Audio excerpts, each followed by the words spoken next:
It sounds like the ambulance won't arrive for another 20 minutes. She's not going to make it. The solemn mood of the medical journal symposium was completely shattered. The woman who had suddenly collapsed on stage, Ilene, was quickly surrounded by people, and I could no longer see her. I had been warned to stay away from her, but none of that mattered now. Pushing through the crowd, I finally made it from the edge of the hall to where Ilene lay. "Hey, stay back. You're just a hotel doorman now, remember? The ambulance won't make it in time. There's nothing we can do." I ignored those words. Looking back and forth between my watch and Eileen's condition, I spoke with certainty. "I will save her in 8 minutes. The limit for full resuscitation after cardiac arrest is roughly 8 minutes. That short window of time would come to change both Eileen's and my life forever, in every sense of the word. My name is Robert. It's been almost a year since I changed careers. Today, like always, I arrived about an hour before my shift started. I stepped into the locker room and put on my wine-colored uniform, perfectly pressed without a single wrinkle. In my current job, there's no room for sloppiness. I work as a doorman at the prestigious Fleur Royal Hotel. Doormen are the first staff members guests encounter, making us the face of the hotel. When I first got the job, I never forgot what Andrew, the general manager, told me. But in contrast to that image, I always tried to keep a low profile. I had no interest in promotions or raises. I just wanted to earn enough to live. That was the truth. "Please let today pass peacefully." That was the kind of quiet thought I would whisper while gazing up at the ceiling with my eyes closed. This hotel is highly rated across many platforms and regularly welcomes VIPs from both Japan and abroad. As doormen, we greet guests with a smile, help with their luggage, and hand them off to the front desk. And when they leave, we send them off with our deepest gratitude. During busy seasons, my facial muscles sometimes felt frozen, but that was fine with me. All I wanted was to cling to this job I'd been lucky enough to find and do my duties properly, nothing more. No matter how dull or invisible I seemed, I had chosen this way of living. But on a particularly windy day, that quiet resolve of mine was suddenly shaken by a dramatic turn of events. Since the hotel was entering a slow season, most of my work that day involved monitoring the front entrance. "There aren't many guests today. Wow, that wind is strong." The voice, light and friendly despite the weather, came from Michael, a fellow doorman. "It's definitely blustery today. I feel like dust is about to fly into my eyes." I responded while keeping my attention on the entrance, making sure it didn't look like we were just chatting. I always end up rubbing my eyes right away. If something flew in now, it would be a disaster. The best thing is to flush it out with eye drops or water. But if the irritation doesn't go away, it might be stuck under the upper eyelid. And in that case, "Hey Robert, don't scare me like that. The best thing would be to relax like that lady over there, enjoying the cafe terrace." Michael cut me off with a slight smile and glanced over toward the hotel. There was a cafe terrace facing the street. It's open to non-guests as well, and it's a popular spot for afternoon tea or a quiet cup of coffee. I leaned slightly and looked over that way too. It looked like the cafe had few customers today as well. That somehow made it feel even more elegant. But one woman seated in the most visible spot from the outside looked far from elegant.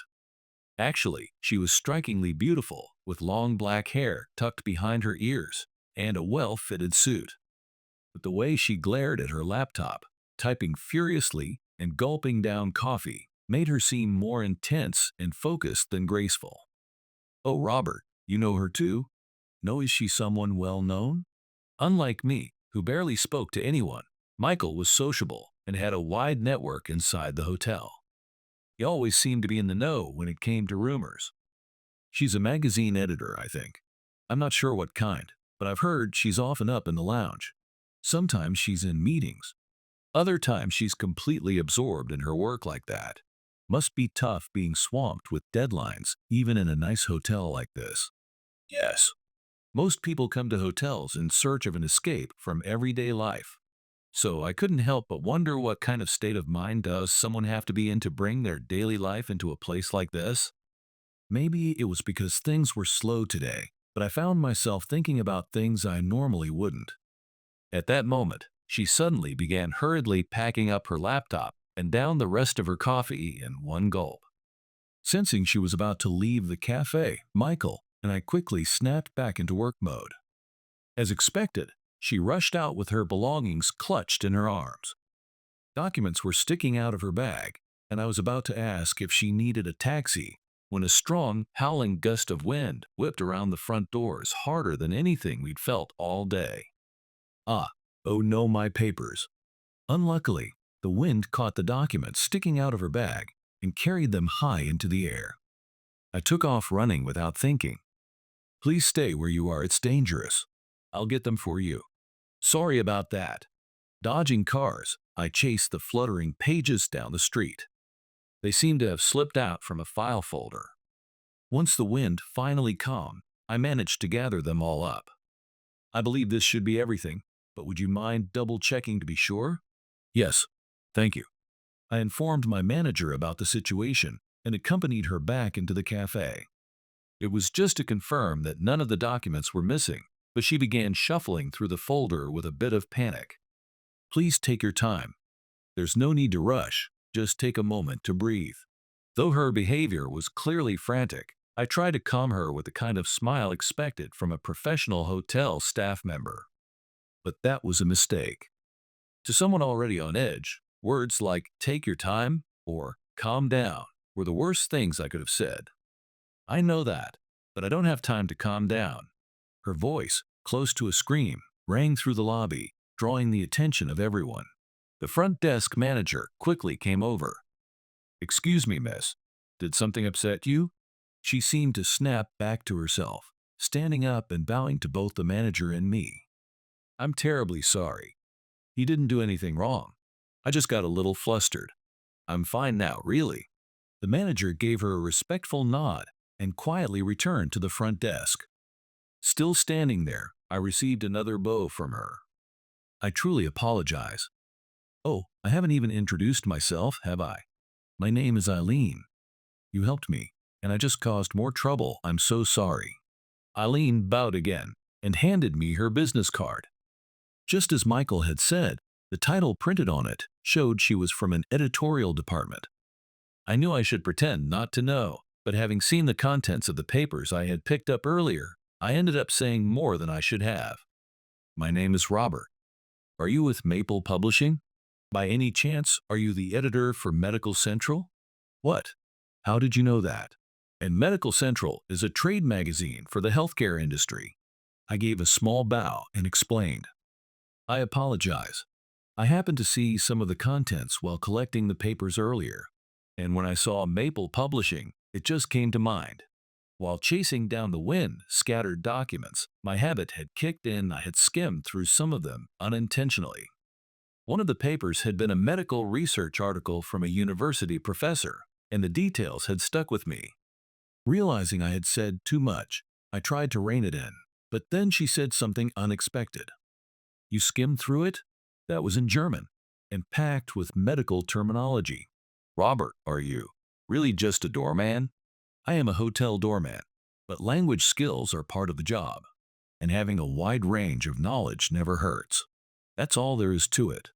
I only intended to confirm whether the documents were all accounted for, but I could tell the conversation was starting to drift into territory I didn't want. I'd rather not go there. As someone who had always lived quietly and tried to stay unnoticed, suddenly being in the spotlight like this was deeply uncomfortable.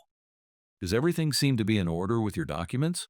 Ilene, if so, I'll return to my duties. I wish you success with your work. I gave her a deep, formal bow and turned to leave.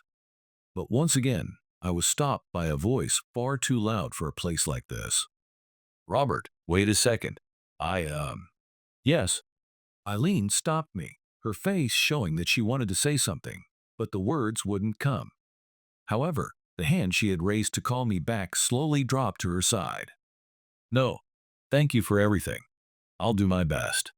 With a faint, self-deprecating smile, She said this while keeping her eyes lowered.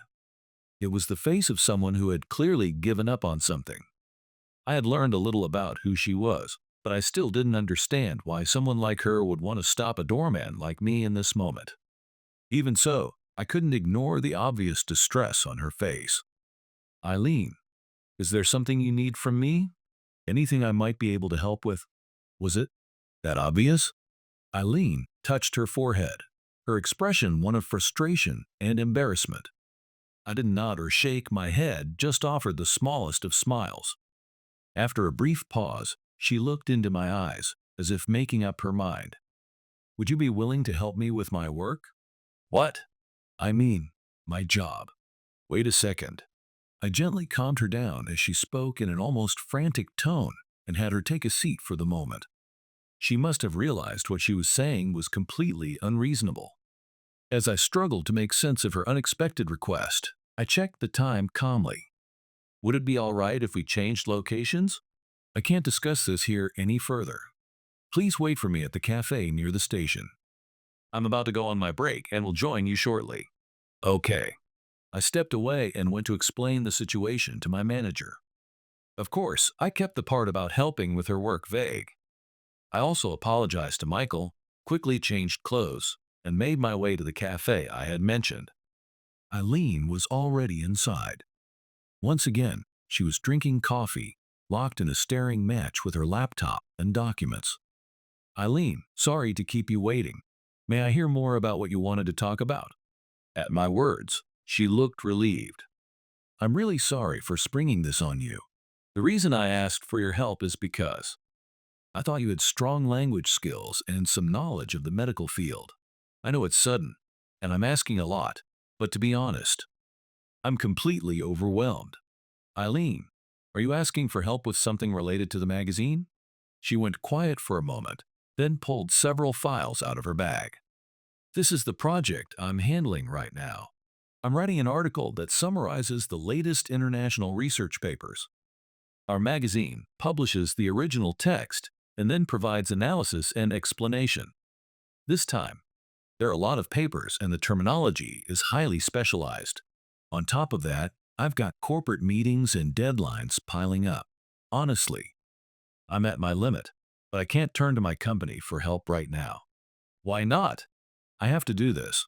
I know it's strange asking you of all people, but after ending up in this situation, I've come to understand just how much I'm lacking. Please, just a little help, if you can spare it. As I looked at Ilene, still bowing her head, I realized I couldn't say no, even though I had decided to live a quiet, unnoticed life. If I had told her I simply didn't have the time, I'm sure she would have understood. But before I knew it, I had taken the files she offered and started reading through them. If these papers were translated, would that be enough for you to make progress on the article? What? Well, yes, that would help a lot. I looked through all the files. Ilene, may I borrow these? They're publicly available academic papers, so there should be no issue. Then, let's see. Could we meet here again around 9 p.m.? I'll be working late anyway, so that's fine. But, Robert? What are you? Ignoring Ilene's wide-eyed look, I placed the files into my bag. A glance at the clock told me my break was almost over. Well then, I'll return to work. Don't worry, you can count on me. Oh, and as I stood up, I glanced at the check on the table. 5 cups of coffee at once is too much. From now on, try switching to decaf. Though still looking a bit confused, Ilene blushed and quickly lowered her gaze to hide her face. With a small smile, I picked up the check and left the cafe. In my head, I was already planning how to use the time before 9 p.m., mentally organizing the content of the research papers I had skimmed. One paper at a time. No, some came from a different angle. I should probably go through them all first. Robert, you can't keep staring down like that. Huh? Oh, my bad. Thanks, Michael. No worries. Haha. Maybe it was because I'd always worked on autopilot, but even while thinking about the work Ilene had asked me to help with, I had already started doing my duties as a doorman without realizing it. Still, when there was a lull, I must have gone back to thinking enough that Michael noticed. Sorry for laughing. It's just, this isn't like you, Robert. I actually skipped lunch today, but I guess even if my stomach growls here, the guests won't notice, right? It wasn't a lie, but I forced out an awkward joke just to wrap up the conversation. But instead of ending it, Michael quickly stepped closer and whispered in my ear, "There's a jelly drink in my locker. Go gulp it down real quick. You'll crash if you don't. I'll put on my serious face for the both of us. Deal?" Michael, got it, thanks. I took the key from him and quickly headed to the back area. Michael had always been kind, but for some reason, his kindness hit me deeper than usual today. I felt a strange discomfort and guilt for putting up emotional walls with someone who was only ever considerate to me. In the locker room, I whispered sorry to no one in particular and drank the jelly beverage in one go. When my shift ended and I was sitting in the corner of the break room, the promised time came around before I even noticed. If I hadn't set an alarm, I might have been late. I rushed to the cafe, and Ilene was already there. Ilene noticed me and raised her hand in greeting, but then seemed to remember the coffee on the table and gave a slightly awkward expression. "It's a habit, sorry. More importantly, Robert. The files." I sat down across from her, placed the files on the table, and began explaining. "Sorry, it's just a notebook from the gift shop." I kept it brief, but I marked the key points you should highlight in each translation. None of the papers this time had particularly groundbreaking angles, so summarizing them shouldn't be too difficult. The one worth featuring most prominently is this one has the sharpest analysis. Pointing to the notes and materials, I gave her a full explanation. I even reviewed pronunciation for the technical terms. I tried to cover everything I could. But for some reason, Ilene didn't respond at all. Worried that I might have overstepped, I looked up at her, trying to read her expression. Ilene's eyes were wide again, not looking at the notebook, but staring at me. "You did all this in just a few hours?" "Huh? Oh yes. Was there something I missed? Are hotel doormen supposed to be this capable? Is something wrong, Ilene?" I had caught pieces of her muttering, but I pretended not to hear them. "Robert, you really saved me.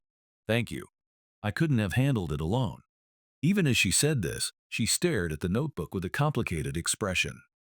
I didn't know the inner workings of a publishing company, but I had the feeling this wasn't the kind of workload one person should be handling alone.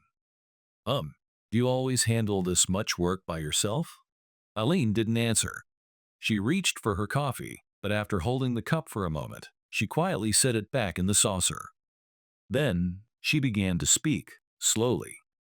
"My father is the editor-in-chief. He's well known in the medical industry and someone I really respect. But recently, I heard a rumor." "A rumor?" "Yes, that he's thinking about handing the editor-in-chief position over to me. It's a physically demanding job, after all." The rumor's basically treated as fact now within the editorial department, and along with it came voices saying she's not capable enough. Ilene picked up the notebook and stared at it, then let out a faint sigh. "It makes sense, doesn't it?" I panicked, took on more than I could handle, and ended up relying on someone I barely knew like you.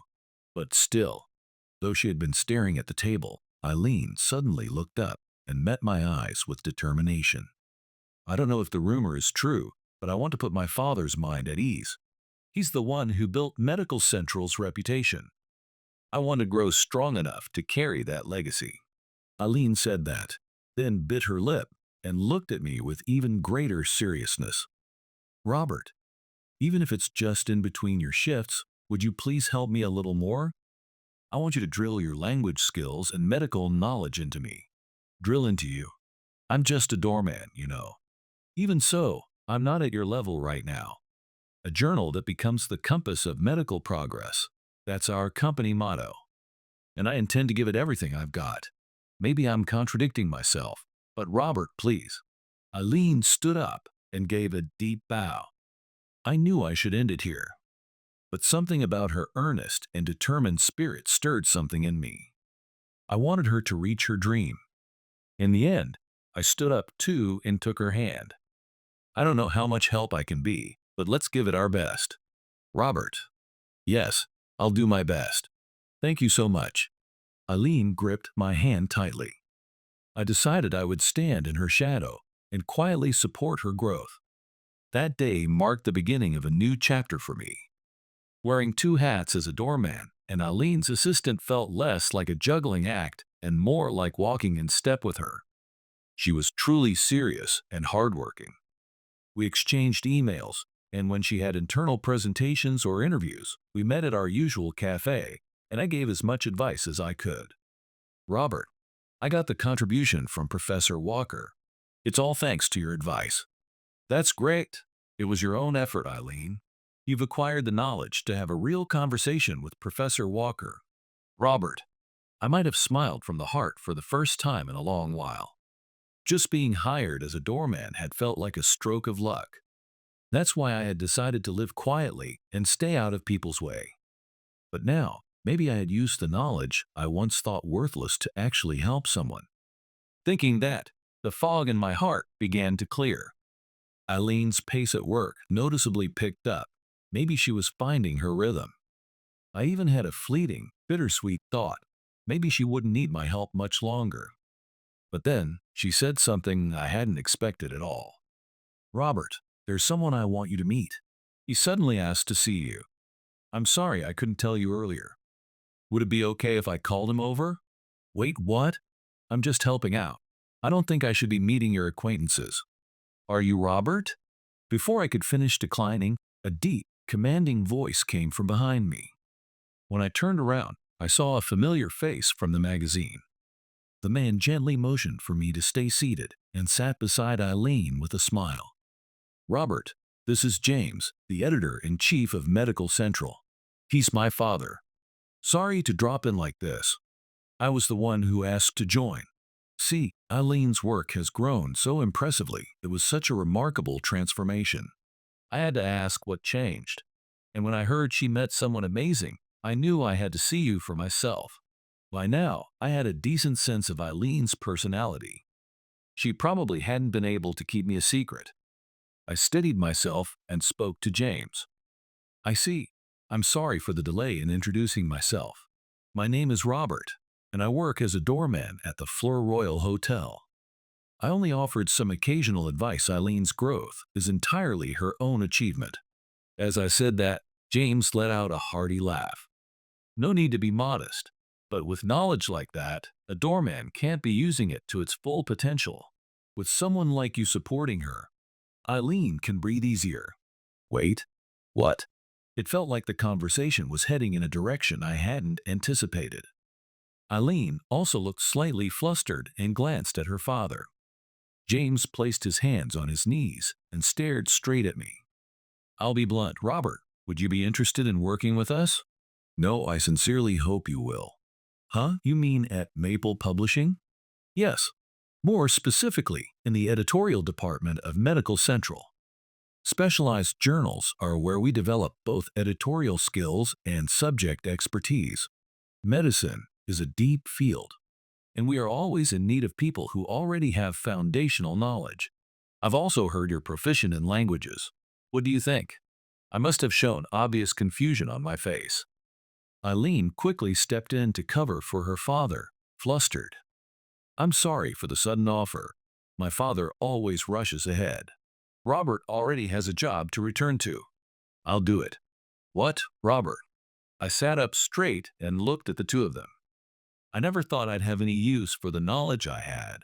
But while helping Eileen, as I read those papers and saw how the field of medicine pushes forward, even in small steps, I felt something stir inside me. And when I heard the motto of your magazine, a journal that becomes the compass of medical progress, I truly felt aligned with that.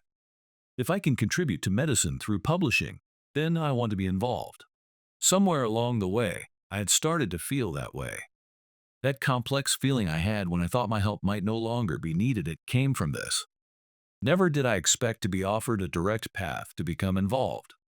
It was thanks to Eileen, sincere and incapable of hiding anything. As I accepted the offer, Eileen covered her mouth in surprise, and James smiled with satisfaction, nodding. Then he extended his hand to me once more. Robert, welcome to the world of medicine. Yes, I look forward to working with you.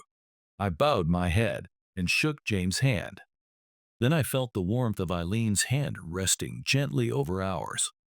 I wasn't sure if this was the right decision, but when I lifted my eyes and saw Eileen's smile, I genuinely felt I wanted to give this path everything I had. The next day, I met with Andrew, the general manager, and sat in his office. Andrew had been the one to support me when I had lost the will to even look for a new job. He had introduced me to the hotel. I had intended to work there for the rest of my life, so telling him I was leaving felt deeply ungrateful. But Andrew said this. So, a medical industry journal at a publishing house. You've made your decision, I see.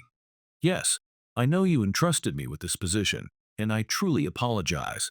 Before I could even lower my head, Andrew placed a firm hand on my shoulder. I've always thought you should go where your abilities can shine.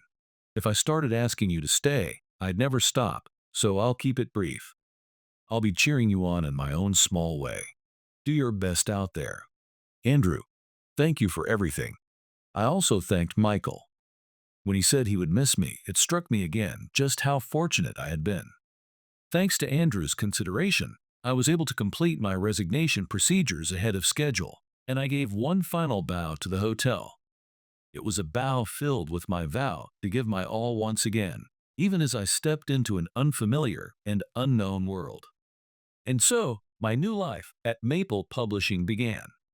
When I thought of an editorial department, I imagined a chaotic, noisy place, but because of the nature of the journal, the office was calm and well kept. I didn't have editing skills yet, so my main responsibilities were gathering and translating academic papers and accompanying Eileen to meetings and appointments. Preparations were also underway for the upcoming medical journal symposium. Robert, how's the new job going? Though I guess it's not all that different from when you were helping me. Eileen, no, the workload's impressive. It keeps me focused. By the way, you'll be presenting at the symposium, right? Yes. Representing the team is nerve-wracking, but I'm counting on you, Robert. Eileen, call from James. Ah, okay. I'll talk to you later, Robert. Eileen rushed off. Just as I moved my hand from the keyboard, I heard her voice again. Robert, that was from James. He'd like you to attend the 3 p.m. meeting. It's with the university hospital that Medical Central works closely with. I'll be going too. A meeting. Understood. As I started adjusting my schedule, Eileen leaned in and whispered. My father used to handle all communication with Professor Taylor. I think. Maybe he's hoping you'll step up. Let's do our best together. Yes, let's. The meeting was held at the university hospital where Professor Taylor worked. To be honest, I wasn't exactly eager about it, but this was the path I had chosen, and I had no choice but to face it head on. Still, even though it was inevitable, my uneasy premonition, unfortunately, proved to be right. Just before 3 p.m., Eileen and I arrived at the hospital and headed to the reception room where James and Professor Taylor were said to be waiting. We could hear voices from inside. Eileen knocked, and we entered the room. And there it was, the source of the discomfort I had sensed outside. Ah, there you are. This is my daughter Eileen and our promising newcomer Robert. I expect Robert will be visiting from time to time, so I hope you'll take good care of him. My name is Robert. I look forward to working with you. I introduced myself and offered my business card. The man inside, with a faint smile, accepted it in a purely formal manner. The voice I had heard from outside talking to James was clearly that of a younger man that had been the unsettling feeling. And just as I suspected, the person inside was not Professor Taylor, but a much younger physician. This is Richard, Professor Taylor's son. He's highly promising and expected to lead the next generation of the medical field. I asked him if he would meet with you both, and he kindly agreed. We're all looking forward to seeing what you'll achieve. Yes, I hope to build a good relationship with Medical Central for the sake of Japan's medical community. And it looks like there are some capable editors here as well. He continued to flash that thin smile directed only at me. I started feeling uncomfortable, wishing there was some way out of the situation. Then, in a low but clear voice that carried through the room, he spoke. It's been a while, hasn't it? His faint smile widened into something more exaggerated. Hmm? Richard, do you know Robert? He has a unique background. He used to be a hotel doorman, actually. Really? That's interesting. All of my acquaintances are doctors, so I must be mistaken. He just reminded me of someone from the past. Someone I had a bit of history with. Oh, that sounds like an interesting story. He turned to James with a casual smile. Ancient history. Anyway, shall we get started? Ilene, Robert. During that meeting, I remained silent, focusing solely on taking notes. And before long, James and Richard headed off for what was clearly a social engagement. Ilene and I returned to the office, but she was clearly worried about how quiet I had been. I knew I should say something, but my mind was completely blank. Robert. About Richard. Let's just head back. The words I had struggled so hard to force out only ended up making Ilene even more worried. No, it wouldn't stop there. What followed would be the worst turn our relationship had taken so far. A week later, I was throwing myself into my work with a blank mind. From how things had gone that day, I thought James might order me to go see Richard, but there had been complete silence. To be honest, I preferred it that way. I hoped the connection would fade out on its own. Robert, do you have a moment? Is something wrong? Ilene approached me in a voice low enough that no one else could hear. We moved to a bench by the vending machines and sat down. It's about Richard. Since that day, he's been emailing me personally, saying he wants to meet one-on-one. To be honest, it's starting to creep me out. If I told my father, he'd probably make me go. So I replied that I'd bring Robert with me. But then Richard said he wants to meet me alone. I'm sorry to bring this to you, I just don't know what to do. It was probably because of how poorly I reacted that day. Ilene had been struggling with it on her own, unable to even talk to me about it. I felt guilty, and at the same time, I still couldn't fully grasp Richard's motives. But first things first, I had to help her. Go ahead and use my name as much as you need. Tell him Robert's eager to meet. Say I'm waiting on his papers. If James finds out, we can say I asked you to say it. But if I say that, he really might call you out. Robert, you don't even want to see him, right? I gently patted her shoulder. Still better than letting you go alone. I probably wasn't smiling very well, but I meant every word. I just wanted to protect her. After that, Ilene followed through with what I said. She even made sure to include my email address in every reply.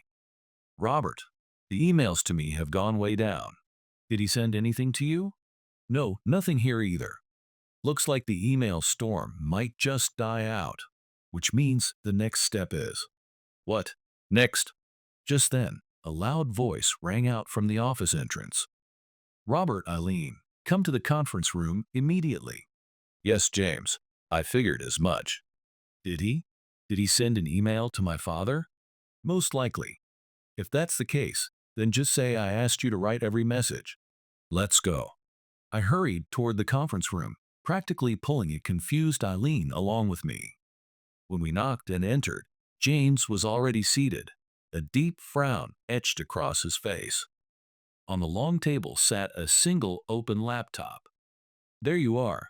I asked Ilene to be here as well, but, Robert, I have a question for you. The question caught me off guard, not quite what I had expected, and I instinctively tensed, but I slowly nodded and said, yes. Still wearing that stern expression, James turned the laptop to face us. Ilene and I stepped closer. This email, it's from Richard, but what is this content?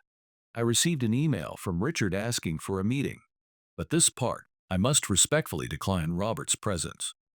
He harbors a significant secret that I cannot accept. I will refrain from sharing details, but I cannot work with him. Robert, what is the meaning of this?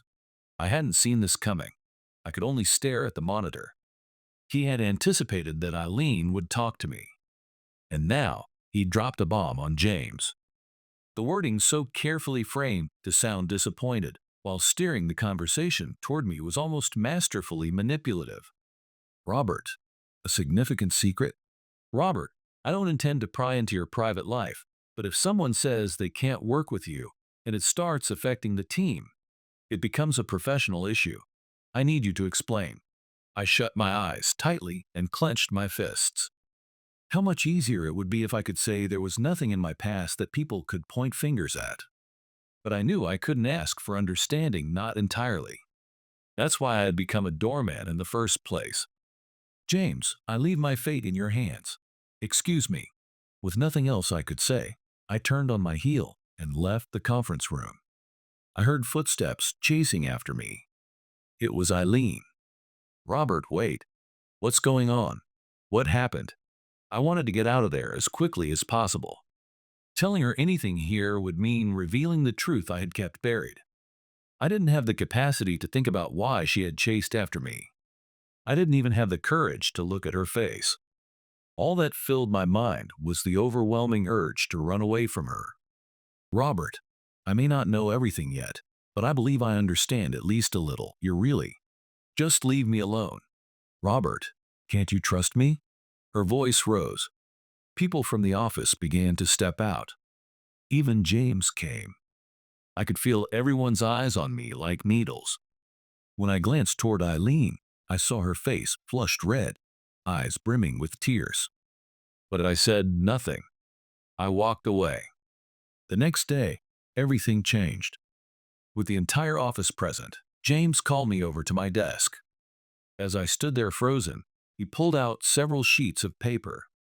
A contact at a weekly magazine said they received a tip yesterday.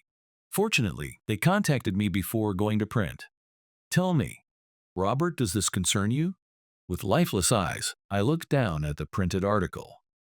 I found myself reading aloud without even realizing it. Rising star at Medical Central once involved in medical error that nearly took a patient's life. In a statement from the whistleblower, a physician at a university hospital, it's claimed that the new editor at Medical Central was involved in a medical error overseas and was expelled from the medical community. I assume you already have an idea who the whistleblower is. Robert, I want to hear it from you directly. James' sharp eyes and the suspicion in everyone else's gazes sent a cold sweat down my forehead. I had a feeling Richard would try something, but I never imagined he would drag the entire publishing company into it. I forced my heavy lips to move. There's nothing I can say to explain it. What? I have no proof. I don't have any evidence to disprove what's written in that report. James crossed his arms and sighed deeply, as if trying to contain his frustration. Then he spoke, calmly but firmly. I'll make sure the article is blocked, because it's a lie. Do you understand what that means? Robert, I'm sorry, but I can no longer keep you here. Your presence would undeniably hurt the company's reputation. You'd also drag down Ilene, who worked closely with you. You're dismissed. I ask that you stay away from this company and from my daughter from now on. With no way to defend myself, I had no choice but to accept the notice of dismissal. I sincerely apologize for the trouble I've caused. Thank you for everything. I bowed to James, quickly packed my belongings, and walked out of the office. I felt nothing. No sadness, no resentment, nothing at all. It was as if everything had been drained from my soul, and my legs moved on their own, carrying me outside. It wasn't until I nearly bumped into someone at the entrance that I finally looked up. Sorry, Robert.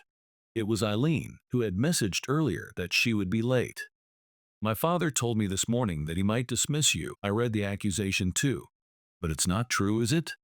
You're not really leaving the company, right? Even after the way I had treated her yesterday, she was still worrying about me like it was her own problem. I can't prove the truth. Leaving is the best option. No, it's the only option now. Before she could respond, I took her hand. I left the symposium materials on the desktop. Please use them. And I wish you the very best. I gripped her trembling hand for a brief moment firmly, then let go. Without looking back even once, I left Maple Publishing behind. Days passed. I shut myself off from email and phone calls, living in a hollow haze. I knew I had to start thinking about my future, but I couldn't shake the feeling of something unfinished inside me. One morning, after changing clothes, I glanced at the calendar and froze. Today's the symposium, huh? Come to think of it, I registered as a general attendee on the day I quit. Still, no Ilene. I wonder if she's all right. Without realizing it, I started pacing around my apartment, and the next thing I knew, I was on a train headed to the venue. James had told me to stay away from Ilene, but I figured just sitting in the general audience wouldn't cross the line.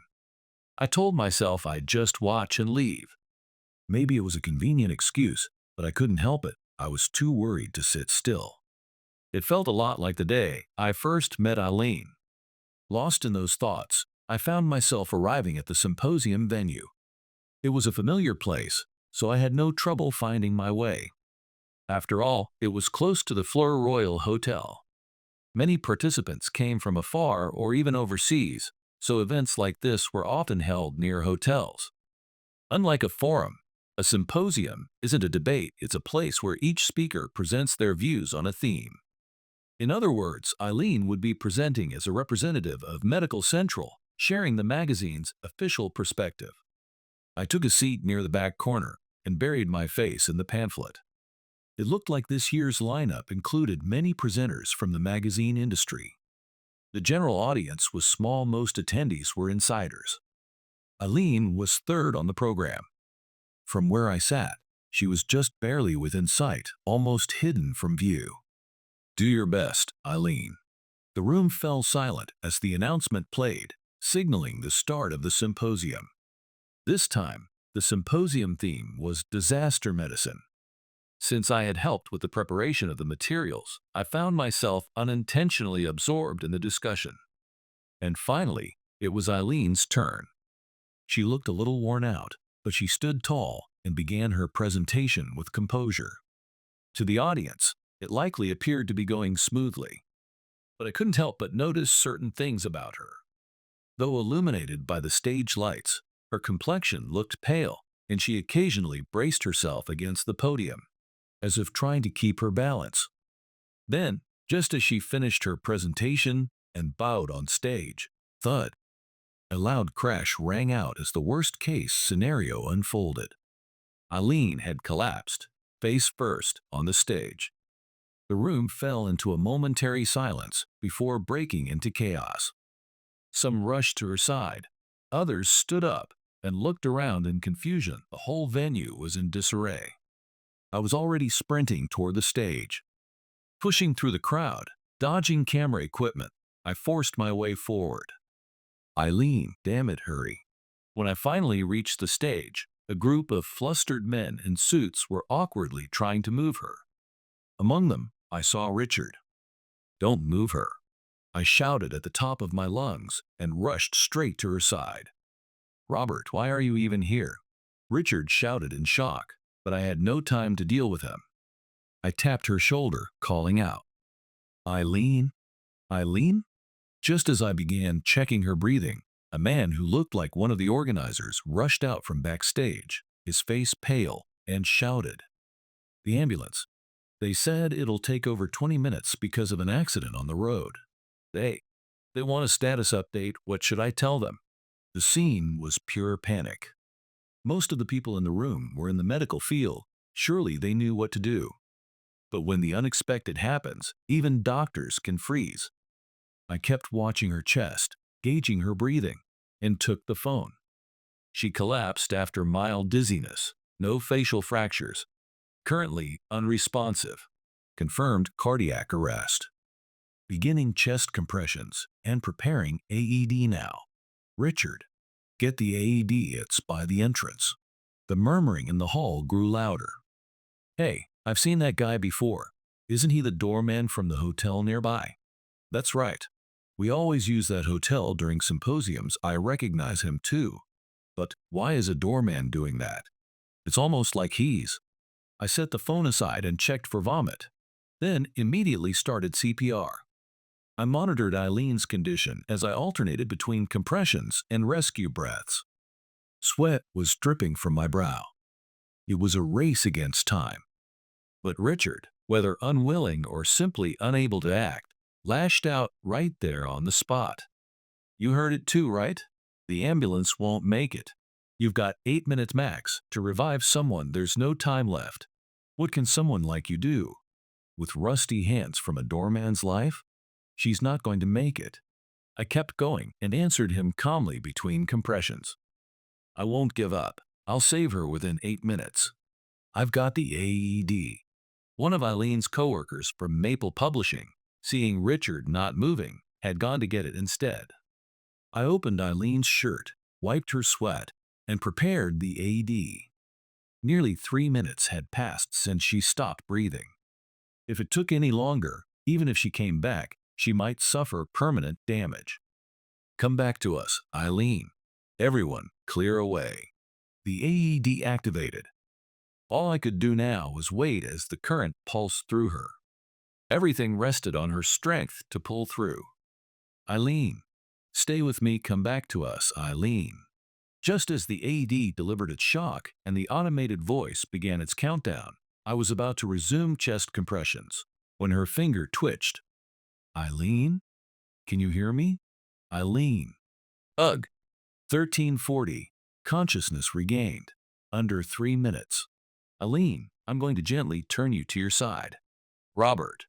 It's okay now, Ilene. You did great. You really did. Soon after, the ambulance finally arrived and Ilene was taken away. One of her coworkers accompanied her, and though I felt immense relief, I knew I had to leave as quickly as possible. After all, I wasn't supposed to be here in the first place. But before I could leave, a firm hand grabbed my shoulder. It was Richard. Don't tell me you think reviving someone with an AED makes you a saint? That thing was designed so even regular people could use it. You did the obvious thing with a basic tool, that's all. He spat out his words with disdain. But then, a quiet voice cut through the tension like a knife. And yet, doing the obvious is often the hardest part. Isn't that right, Robert? Both Richard and I turned at the same time. Standing on the stage, already applauding, was someone I hadn't noticed earlier, a foreign guest, most likely from abroad. But his face was familiar. "Dr. Will? You remember me? That makes me very happy." He continued in fluent Japanese. To be a doctor, you need knowledge, skill, and composure, but even though everyone here had the knowledge, no one could respond to the unexpected. Panic and fear took over. Without composure, even with the right tools, they become useless. Doctors are no different. He glanced at Richard briefly. Richard turned his gaze away, his expression twisted with frustration. "Robert, you truly are a remarkable doctor. Everyone remembers how you saved countless lives while working with international medical organizations. Even in harsh conditions with limited supplies, you never gave up and kept saving people. That is an undeniable fact. Will, then we'll turn to address the entire hall. Ladies and gentlemen, I used to be a practicing physician. Due to an arm injury, I now work in the field of research. Robert and I worked together in overseas hospitals and conflict zones. He was truly a doctor worthy of being called a genius." Whispers began to spread throughout the hall. Those from Maple Publishing, and especially the ones who knew me only as a doorman, looked completely stunned. At this point, I knew there was no use trying to hide who I really was. But I still had no idea what else Will intended to reveal. What he spoke next was the very truth I had buried deep within me. But he was forced to leave the path of medicine. The reason was a medical incident. While he was working at a hospital overseas, he was in charge of surgery for a VIP. But then a call came from the hospital. He used to work at another patient in a more serious condition. Needed him. He came to me, unsure of what to do. So I told him, "This surgery isn't particularly difficult. Why not entrust it to your junior?" It was a story far from nostalgic. Though I thought I had sealed those memories away, that day came flooding back into my mind. Will took a deep breath, then turned back toward the stage as if making up his mind. "Is this story amusing to you, Richard? It has nothing to do with me." "You really think that?" Suddenly, Richard burst out, as if a dam had broken. "My surgery was flawless. No one told me the patient had a drug allergy. It was him, Robert, who failed to pass that information along and caused the patient to fall into a coma. Yes, I learned of what happened only after I'd completed the operation abroad. The patient had a penicillin allergy. Of course, I had informed Richard and instructed him to use a different medication. And yet, the incident still happened. I rushed back to the hospital to verify and report everything, but it was already too late. They concluded that my mistake had endangered the VIP's life, and that Richard had been the one to save it. Will had been on leave at the time, so I had no one to speak on my behalf. I was fired from the hospital, and due to pressure from the VIP's side, no hospital would take me. In the end, I was completely cut off from the medical world. When I returned from my leave, I was shocked. And of course, I couldn't accept it. I had heard the story directly from him. Robert. After that, I got injured in an accident, but I managed to keep working at that hospital. Will, you don't mean. Will gave a sly smile as he glanced between me and Richard. It seemed Richard was beginning to realize something. Too, his face was turning pale. After Richard returned to Japan, I suppose the nurses let their guard down a bit. One of them, who has since left, told me she saw Richard tampering with the patient's chart before the surgery, the very same chart where he had replaced every nurse and assistant on the team. Richard gripped the podium, struggling just to stay on his feet. I, too, was overwhelmed as the truth I had given up on uncovering finally stood before me. All I could manage was a single word. Richard, you. Oh, and by the way, Will added, this entire conversation has been recorded. The altered chart is safely stored too. Now then, this is a symposium. After all, let's hear your opinion, Richard. Richard lowered his head. His body trembled. But suddenly, that trembling stopped. Shut the hell up. Richard, don't you get it? You were always in my way. Yeah, maybe there was a story like that in the past. What calm judgment. You walked right into my trap. You were never cut out to be a doctor, but everyone just adored you anyway. That's why I ended your career myself. If I was in your way, you could have just ignored me. You were already on track to take over your father's position as professor. Someone like me, who worked his way up from nothing. Richard looked at me with terrifyingly cold eyes. Is that supposed to be sarcasm? Ha. Robert, you really know how to push people's buttons. Too bad my dear father never stopped talking about how he wanted to meet you once you came back to Japan. He said he wanted to invite you to the university hospital as a candidate for professorship. What a joke. Richard's gaze froze on the entrance of the hall, and his jaw began to tremble. Standing there was a face I had only seen in photos, Professor Taylor himself. He slowly made his way toward the stage. I've heard enough, Richard. So this is what it was all about. When you suddenly asked to switch meeting dates, I thought it was just enthusiasm. But it was all to avoid letting Robert see me, wasn't it? You're such a small man. Dad, no, you've got it wrong. I only did it to become the best doctor, one with power no one could match. Isn't it the kind of son you wanted? Please, listen to me. As he tried to run in a panic, Richard tripped on the edge of the podium and fell flat on his face. I reached out to help him, but the sheer hostility coming from him was unmistakable. Lying face down, Richard pounded the floor with clenched fists so tight they looked like they'd tear into his palms. Only the dull, repeated thud of his fists echoed through the hall. The next day, I was in a hospital room. The IV is done. No abnormalities in your tests either. I'm really relieved, Ilene. What a crazy experience. I want to write about it as soon as I'm discharged. Even after you're out, take it easy for a while, okay? Ilene had suffered no aftereffects and was cleared to leave soon.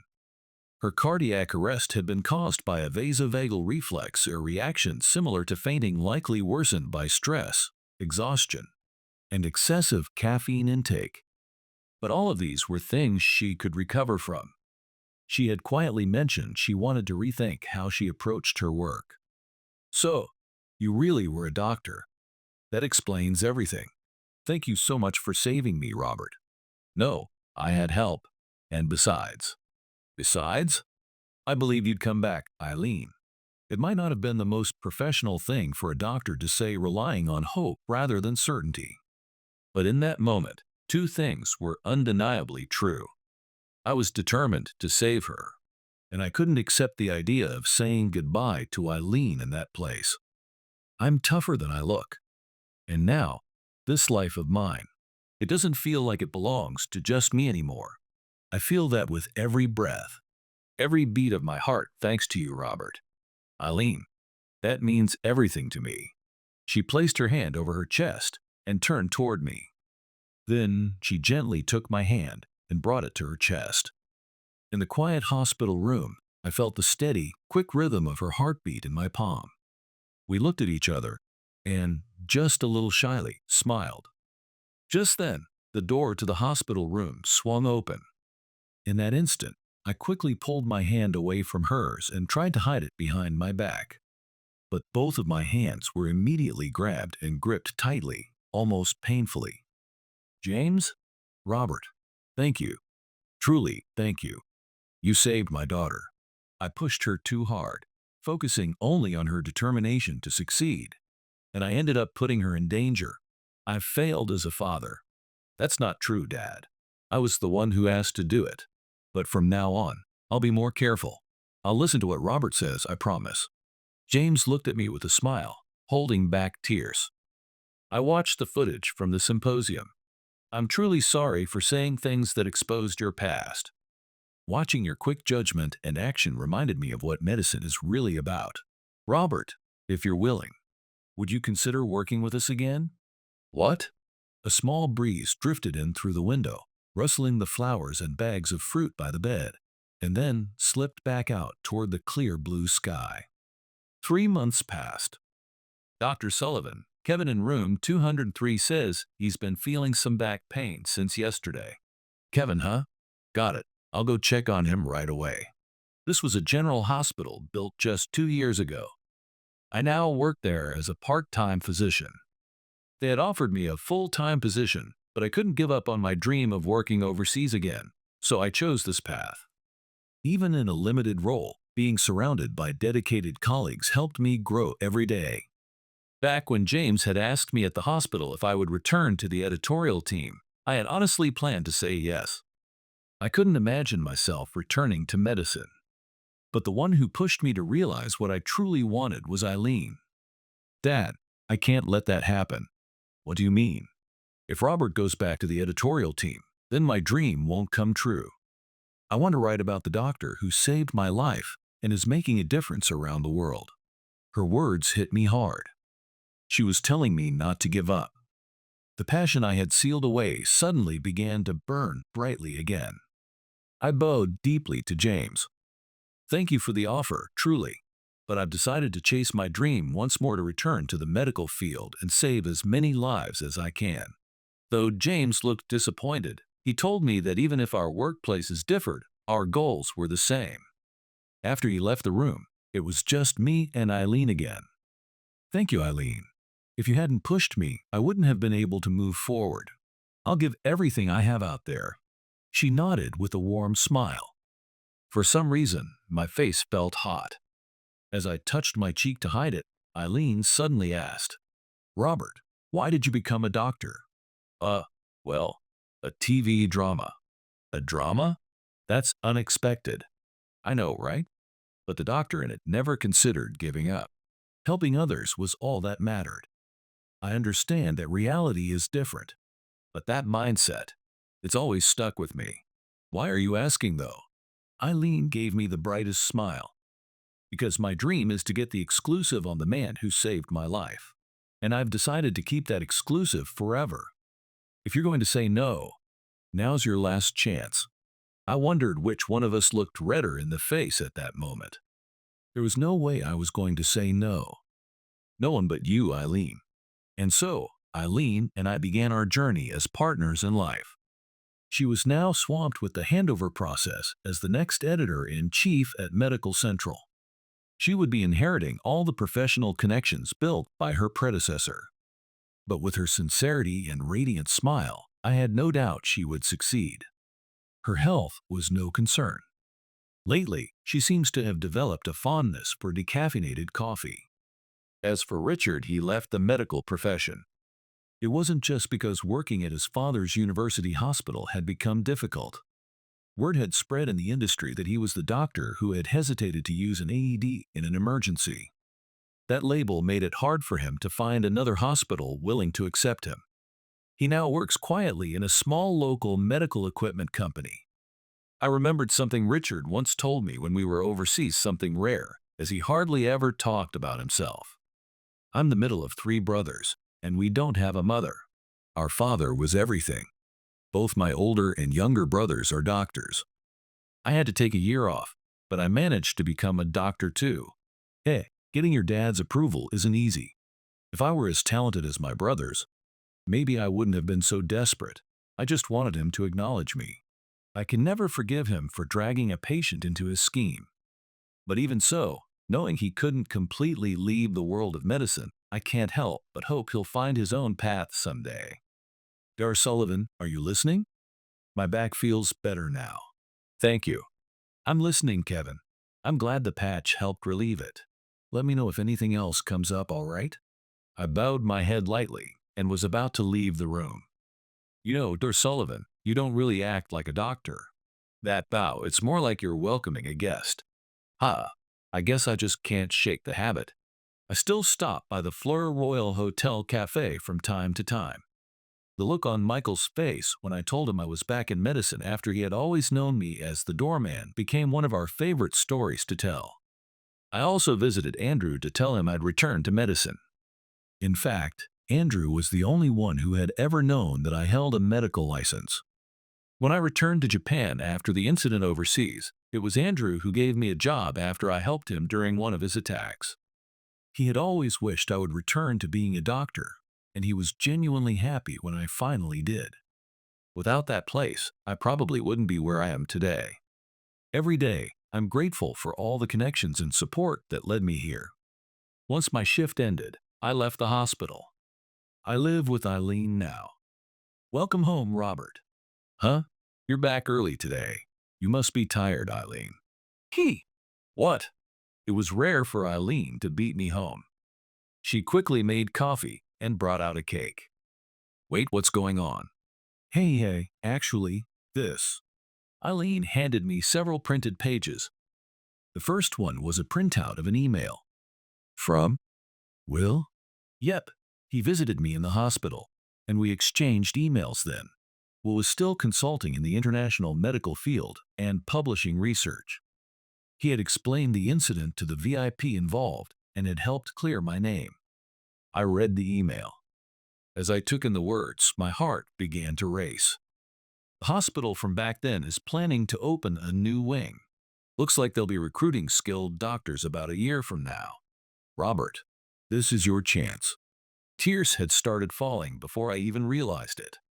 Ilene, sitting beside me, gently wiped them away. Thank you.